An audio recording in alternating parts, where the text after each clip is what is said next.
Kamala Harris has never received a single vote from anybody for President of the United States, but she's ready to debate. Once again in the history of the United States, we are faced with a time when we have to make one of the most important decisions in the nation's history, as the elections are around the corner. As expected, there have been a series of opinions flying about the major candidates in the person of Donald Trump and the current Vice President, Kamala Harris. Among the strong voices we have in the political scene, Mark Levin has had a lot of things to say about Kamala Harris, which has been very shocking and has added to the heated political atmosphere that we have in the country at the moment. The key issues raised by Levin span across the entirety of Kamala Harris's career. Join us as we uncover some of Levin's most insane takes about Kamala Harris. Mark Levin represents an overwhelming force on the American conservative media landscape, known too for his uncompromising comments on political and social issues in his writings. He is a major host of radio broadcasts, an author, and a legal scholar. He has risen to that position in the political landscape, especially with his very popular podcasts. He is traditionally and digitally one of the strong influencers, reaching millions of listeners with his unique conservative commentary and insight. Mark Levin actually began his career in politics well before his rise through the media. He is a trained lawyer, and he had worked in the Reagan administration as Chief of Staff to Attorney General Edwin Meese. This legal framework, combined with time in government, would be quite helpful later in years to come, both as a commentator and an author. Eventually, constitutional law and how the government was functioning became huge parts of his commentary that separated him from other conservative voices. He is nationally known only as a guest on nationally syndicated talk radio shows. With his strong opinions on political matters, he created an instant sensation with listeners. Later, he would be an occasional guest host for conservative radio personalities like Rush Limbaugh and Sean Hannity, which gave him even greater visibility. In 2002, Levin began a nationally syndicated radio show, The Mark Levin Show, which achieved the status of one of the most popular conservative talk shows in the country. It is characterized by Levin's passionate monologues on current events, constitutional issues, and critiques of liberal policies. The ability to break down complex legal and political issues into clear, understandable arguments has been key to his success. The Levin foray into podcasting was organic, which resulted in the constant growth of his audience. His podcasts are widely available across iHeartRadio and Apple Podcasts, amongst a host of other platforms. They are followed by millions across the country tuning in to hear Levin's take on the latest in politics. His podcasts generally rank among the top in the nation for political podcasts. It's safe to say that a lot of people respect his takes. He has been quite vocal about what he refers to as overreach of the government, and indeed has been very critical of the progressive policies that seek to inflate the role of the federal government. All these principles are very dear to Levin's heart, as he constantly refers to the Founding Fathers, the Constitution, and federalism. One of the more important contributions Levin has made to the conservative movement is in the emphasis he has placed on what he labels the dangers of statism, or the growth in the state's powers at the expense of the individual. In best-selling volumes such as Liberty and Tyranny, A Conservative Manifesto, and Ameritopia, The Unmaking of America, Levin has argued with passion that any further growth in the power of government constitutes a threat to the freedoms instituted by the Constitution. These volumes have helped frame what so many conservatives think and have contributed to establishing Levin, perhaps as the most important intellectual currently operating in the movement. One of the top elements in Levin's commentary, quite simply, is that he critiques both the political left and the mainstream media with great passion. Often he accuses the media of bias and being dishonest. He further criticizes them for serving as propaganda tools for the Democratic Party and progressive causes. Above all, he usually is very critical of the way the media portrays conservative figures and policies, claiming they mostly lied about them or carried out an unmerited attack on them. However, The core of Levin's critique of the left isn't aimed at the media alone. He often unleashes his invective at progressive politicians and activists too. Figures, he said, undermine American values and seek to remake the country into a socialist system. On his podcasts, he has embarked on line-by-line analyses of legislation and policies advanced by Democrats, saying those things will prove a danger to the nation's future. Levin isn't one to shy away from challenges and has always been willing to take on political figures that he disagrees with. This has earned him respect from many, and is part of the reason his recent criticism of Kamala Harris is making waves. He has become known for the advocacy of a variety of philosophies termed constitutional conservatism, one placing much emphasis on adherence to the original intent of the Constitution. Levin insinuates that most of the problems facing the United States today originate from the deviation from constitutional principles, particularly erosion in the separation of powers and expansion of executive authority. He has mostly commented on his podcasts with respect to the role of the judiciary in enforcing constitutional values. He does so by staunchly supporting the appointment of judges who would interpret the Constitution as it was written, rather than some living document. Weekly, his podcasts often feature discussions of Supreme Court decisions, judicial appointments, and the broader impact of the judiciary on American life. His commentary on such issues has made him a key voice in the debate over the role of the courts in American society. However, Levin's influence goes far beyond his media presence. He is a giant within the larger conservative movement itself, especially in putting flesh and words to the ideas and strategies of the Tea Party, along with other grassroots conservative groups. His books and radio shows have sparked a generation of activists who share his devotion to limited government and constitutional principles. Apart from that, Levin is also considered a mentor and a guiding figure in thinking for the conservative movement. This can be viewed from his work with the Landmark Legal Foundation, a legal conservative organization that litigates issues with respect to the principles of limited government powers and the free market. Being the president, Levin has played an important role in the development of conservative legal theories and in battling governmental overreach. Mark Levin's effect on the American states is commendable because has utilized his radio show, podcasts, and written works to become one of the most powerful conservative voices in the country. His staunch dedication to constitutional principles and sharp critique of the left and media, together with his voice for limited government powers, have resonated with millions of Americans. It is also important to bear in mind that Levin is one of the strongest voices in today's political landscape and could continue to shape the national conversation about some of the most critical issues facing America today. Recently, Mark Levin has been among the most fierce conservative voices against Kamala Harris since she entered national politics. Many times he assails her for a host of actions and intentions that he considers destructive to the United States. Over the years, he has been very critical of her actions and has had a lot to say, some of which might influence the popular opinion on her election come November. One of the first major criticisms that Levin has regarding Kamala Harris is what he perceives to be general incompetence and a lack of experience for the office of the president. Time and time again, he argued that Harris wasn't ready or fitted for all the offices she had held, including the District Attorney of San Francisco and the Attorney General of California. He insists that she isn't fit as a vice president, let alone the presidency.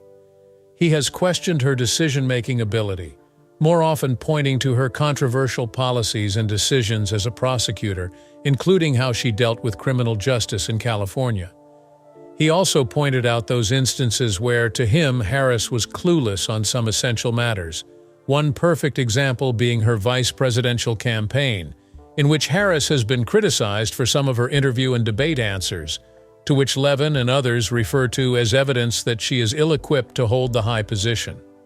Also, Levin has consistently portrayed Kamala Harris as a radical idealist embracing policies that are harmful to the values of mainstream America. He has referred to her as a Marxist or socialist, which is also a term frequently handed out by conservative commentators to Democrats supportive of progressive policies. And he has pointed to evidence of the radicalism of Harris in support of everything from the Green New Deal to Medicare for All, among other liberal programs. Furthermore, Levin has contended that Harris's radical views spill into policy and how she would govern. He went as far as to say Harris believes in autocratic measures to push her plan forward, often characterizing her as a threat to the freedoms of Americans. This is all part of the greater narrative that Levin and other voices on the right have built around Harris.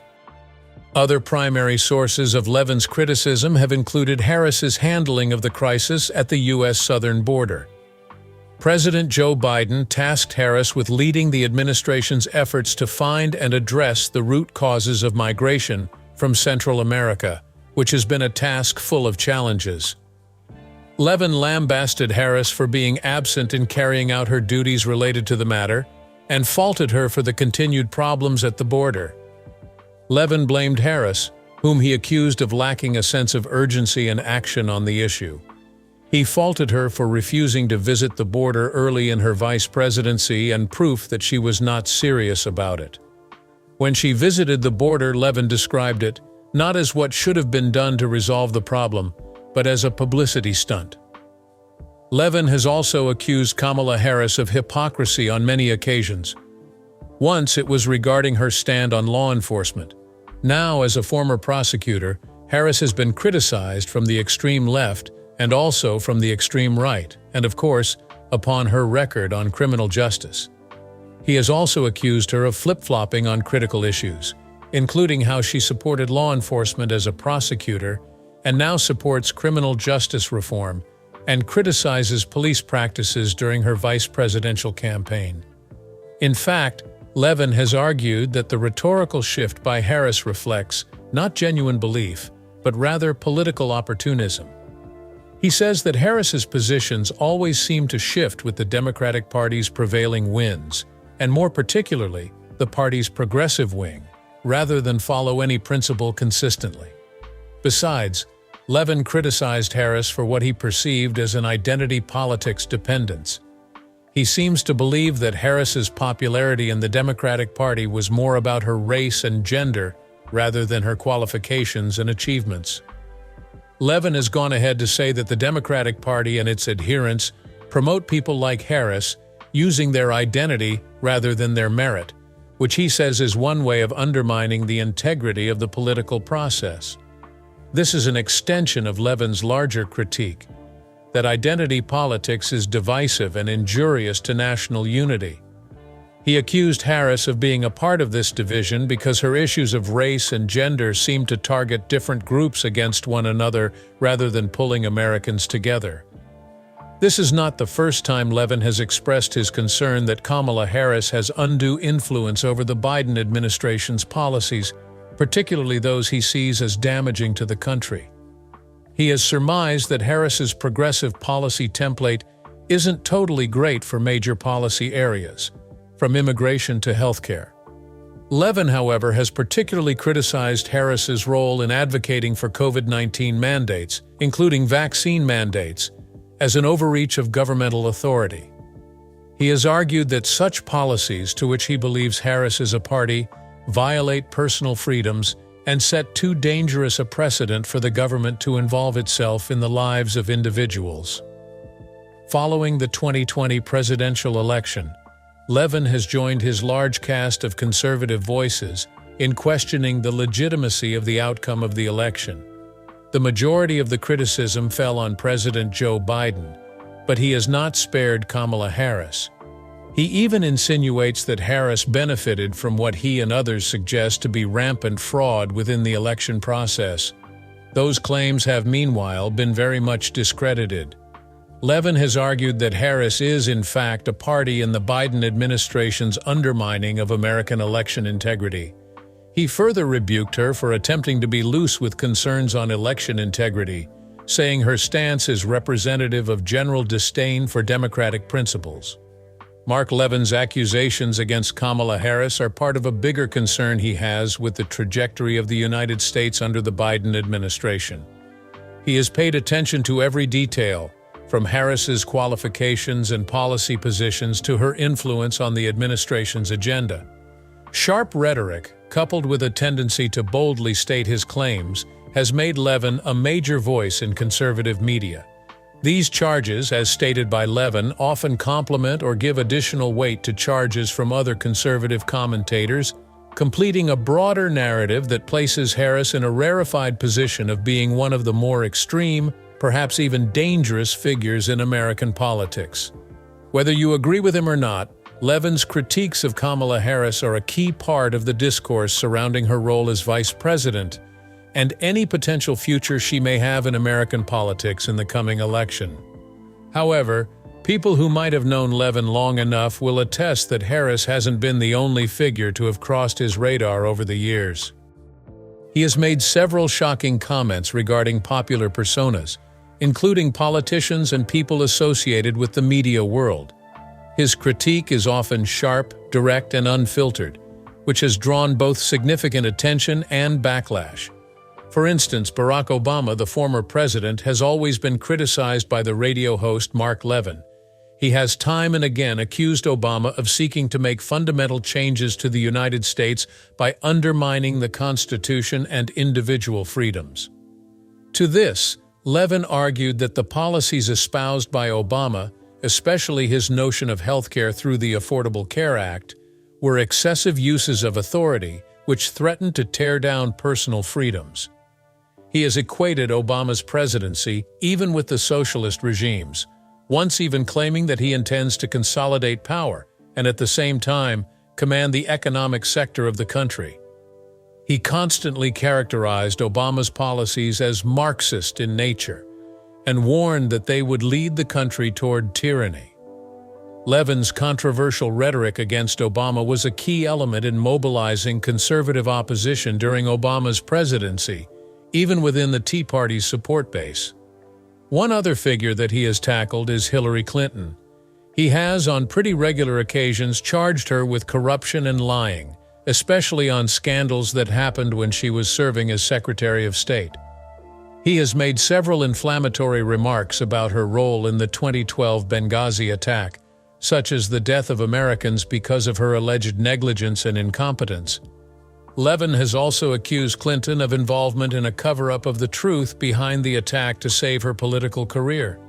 He also tackled the 2016 presidential campaign, attacking Clinton for using a private email server as Secretary of State. According to him, this was not only irresponsible on her part, but criminal, hence she needed to be prosecuted. The Levin attacks on Clinton were part of the conservative bigger narrative of characterizing her as untrustworthy and unfit for office. He hasn't also spared Biden in his criticisms. Levin described Biden as a puppet of the far left, stating that his administration was promoting a radical agenda which could bring down the structures of American democracy. Levin has termed Biden's presidency illegitimate, especially over the 2020 election, wherein he has parroted claims of widespread voter fraud despite a lack of substantial evidence. He has also questioned Biden's mental fitness to run the country, even going as far as to call him cognitively impaired and unfit for the responsibilities of the presidency. That is one of the leading themes in much of Levin's commentary. He alleges that the supposed cognitive decline of Biden is cloaked by the media and his administration to preserve their political agenda. If you think some of these statements were bold, wait until you hear what he has to say about the mainstream media. He has gone on to say that big media outlets like CNN, MSNBC, and the New York Times have, in substance, become propaganda arms of the Democratic Party. At times, he has made some outlandish assertions, such as these outlets intentionally disseminate false information to cover for liberal politicians and their policies, as well as to smear conservatives. Levin has frequently used the term "the enemy of the people," as coined by former President Donald Trump, to refer to the media as an entity working against him. This would be to describe framing or otherwise manipulating public opinion and suppressing conservative perspectives.